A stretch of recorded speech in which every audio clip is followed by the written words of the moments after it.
अब चलते हैं पिंडारी प्रसंग में।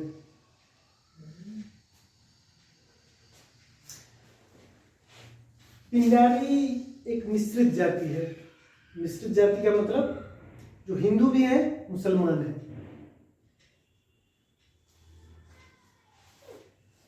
एक घुमंतु किस्म के लोग हैं। इसमें हिंदू भी हैं, मुसलमान भी हैं पिंडारियों में। ये लोग करते क्या है? ये लोग मुख्य तौर पे पेशवा, सिंधिया और होलकर की सेनाओं में थे। पेशवा, सिंधिया और होलकर की सेनाओं में थे। होता यह है कि जब मराठा साम्राज्य सीमित होने लगता है, चूंकि इनका काम ही सेना में था, रहना था, ये पैसा पे विभिन्न सेनाओं में शामिल हो जाते थे, पैसा के लिए केवल। जब मराठा साम्राज्य सीमित होने लगा तो ये क्या करने लगे? लूटपाट, पड़ोसी राज्यों में जाके लूटपाट करने लगे। इनका धंधा ही हो गया लूटपाट। जो तृतीय आंग्ल मराठा युद्ध है, तीसरा आंग्ल मराठा युद्ध जो 1817 से 19 के बीच में हुआ है, तो इसको कैसे पिंडारियों से संबंध जोड़ दिया गया, अंग्रेजों ने जोड़ दिया जबरदस्ती। आमतौर पर हम लोग क्या करते हैं, जो औपनिवेशिक इतिहासकार हैं उनकी नीतियों की आलोचना करते हैं। यहां पर भी देखेंगे किस तरह से इन्होंने, ये इतिहासकार है स्मिथ और पी.ई. रॉबर्ट्स, बहुत ही प्रसिद्ध इतिहासकार हैं। इन लोगों ने क्या किया? इन लोगों ने कहा कि पिंडारियों के कारण ही तीसरा आंग्ल मराठा संघर्ष हुआ। हेस्टिंग्स ने यह तर्क दिया था, लॉर्ड हेस्टिंग्स ने। उसने कहा था कि सिंधिया और पिंडारी मिले हुए हैं और दोनों मिलकर लूटपाट करवाते हैं। यह तर्क किसने दिया? लॉर्ड हेस्टिंग्स ने। लॉर्ड हेस्टिंग्स नहीं, वॉरेन हेस्टिंग्स नहीं, लॉर्ड हेस्टिंग्स। वॉरेन हेस्टिंग्स कहाँ था? बंगाल विजय में। यहां लॉर्ड हेस्टिंग्स है जो 19वीं सदी के दूसरे दशक में आते हैं, बेलेजली के बाद, याद रखिएगा। मतलब हेस्टिंग्स के तर्क को इन इतिहासकारों ने हूबहू मान लिया कि हाँ, पिंडारियों का काम लूटपाट है और पिंडारी और सिंधिया मिले हुए हैं। सिंधिया ग्वालियर में थे, परंतु भारतीय इतिहासकारों ने माना है कि यह तो गलत तर्क है।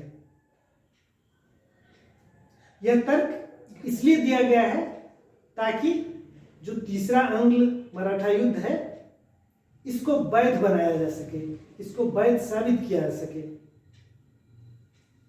हमारे इतिहासकारों ने यह तर्क दिया है कि 1812 में पिंडारियों में मिर्जापुर और शाहबाद की लूट की। फिर 1816 में उत्तरी सरकार, कहाँ है? कर्नाटक में। कर्नाटक के उत्तरी सरकार में भी इन्होंने लूटपाट की।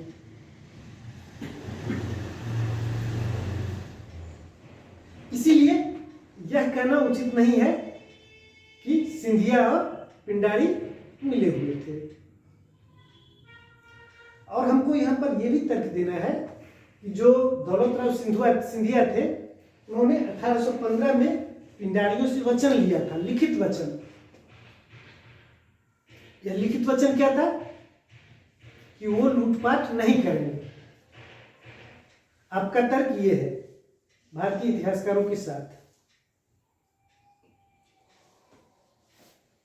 परंतु इसके बावजूद लॉर्ड हेस्टिंग्स ने क्या किया? नवंबर 16 में एक संधि कर दी। यह संधि क्या थी? यह संधि थी कि सिंधिया को 5000 सेना देना होगा। किसके लिए? पिंडारियों के विरुद्ध अभियान के लिए।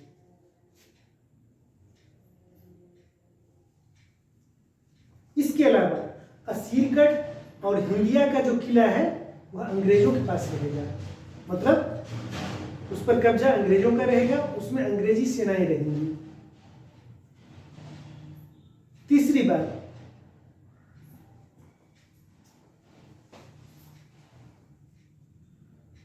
तीसरी बात क्या है इसमें कि सिंधिया सेना नहीं बढ़ाएगा।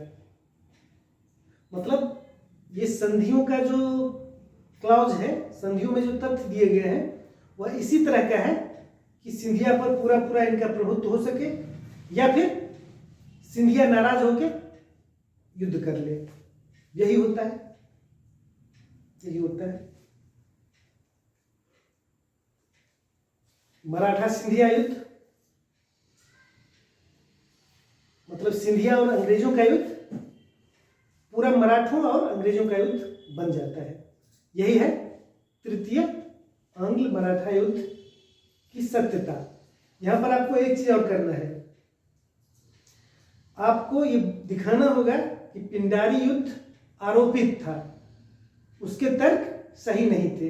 क्योंकि लॉर्ड हेस्टिंग्स क्या करता था, वह सर्वश्रेष्ठता जो था, सर्वश्रेष्ठता का मतलब इससे पहले जो भारतीय राज्य है और कंपनी है इसके बीच समतामूलक संबंध है, कुछ कुछ समानता पे आधारित, मतलब दोनों एक प्लेटफॉर्म पे है। लॉर्ड हेस्टिंग्स ने ये नहीं किया, उसने कंपनी को ऊपर कर दिया और भारतीय राज्य को यहां पे। यही है, चूंकि मराठा शक्तिशाली थे, मराठा शक्तिशाली थे, उनकी सेना भी शक्तिशाली थी, इस और ये सैनिक जातियां थी, युद्ध करने वाली जातियां, तो लॉर्ड हेस्टिंग्स की नीति थी कि इनको दबा दिया जाए, इन पर पूरी तरह से अधीनता स्थापित की जाए ताकि पश्चिमी भारत निष्कंटक हो सके। यहां पर अंग्रेजों के विरुद्ध कोई चुनौती नहीं रहे, ना ही सैनिक चुनौती, ना ही राजनीतिक चुनौती।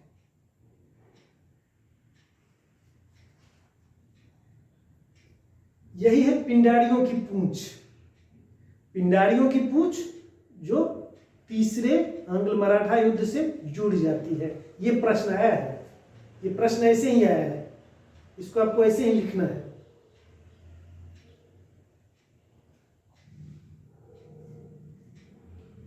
ठीक है, अब हम लोग अगले चीज पे बात करते हैं।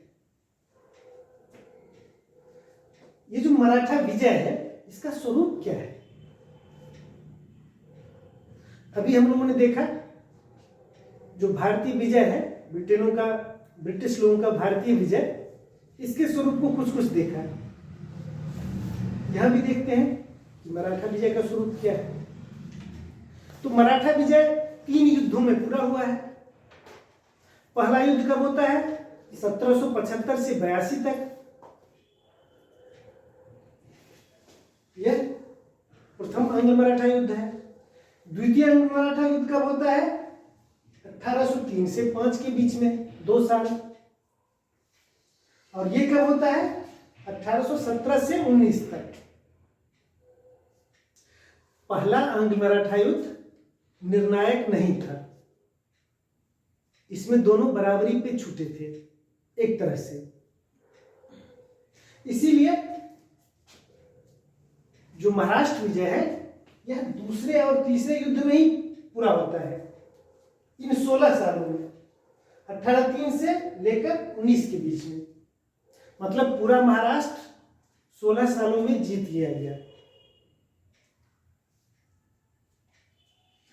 अच्छा, ये जो विजय है इसका स्वरूप पूरी तरह से क्या है? सैनिक है। जो भी संधियां हैं वह डरा धमका कर ही किया गया है या फिर हरा कर किया गया है। इन संधियों का स्वरूप क्या है? सैनिक है। अगली बात, ये जो विजय हुआ है इसमें ब्रिटेन के बहुत ही प्रतिभाशाली गवर्नरों ने भाग लिया है। Warren Hastings, Wellesley, Lord Hastings. ठीक है, इसके अलावा कुछ और कमांडर हैं जिन्होंने बहुत महत्वपूर्ण युद्धों में अपनी भूमिका निभाई है। ये कौन से हैं? एल्फिंस्टन है, मेलकम है, लॉर्ड लेक है। ये सब भी बहुत ही प्रतिभाशाली कमांडर हैं।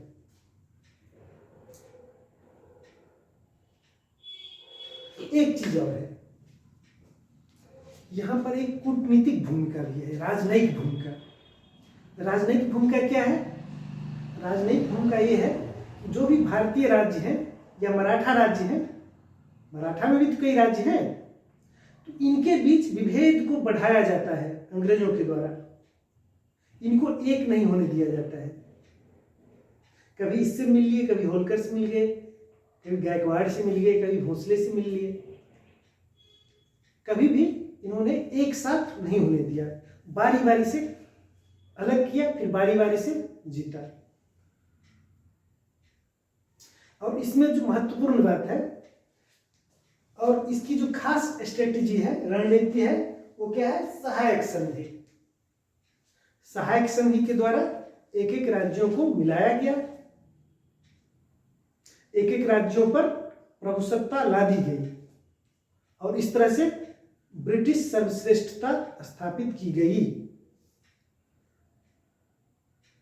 ठीक है, यही मराठा विजय का, महाराष्ट्र विजय का स्वरूप है। ये भी एक प्रश्न आया था, हमको इसको भी देखना है। इसमें कभी कभी ये तर्क भी आता है, कभी कभी इस तरह का प्रश्न आता है जो औपनिवेशिक इतिहासकारों ने दिया है कि भारत विजय भारतीय लोगों को भारतीयों के अत्याचार से बचाने का एक उपक्रम था। तो हमको इसको विरोध करना है इन तर्कों का, क्योंकि यह उचित तर्क नहीं है। भारतीय राजाओं के अत्याचार से बचाने के लिए भारत पर कब्जा नहीं किया गया था। उसके बहुत ही गूढ़ राजनीतिक, सैनिक और आर्थिक निहितार्थ हैं, इसीलिए भारत का विजय किया गया है। यह तर्क यहां भी लागू होगा। महाराष्ट्र विजय भी इन्हीं तर्कों के अंतर्गत जीती गई है, महाराष्ट्र विजय की गई है।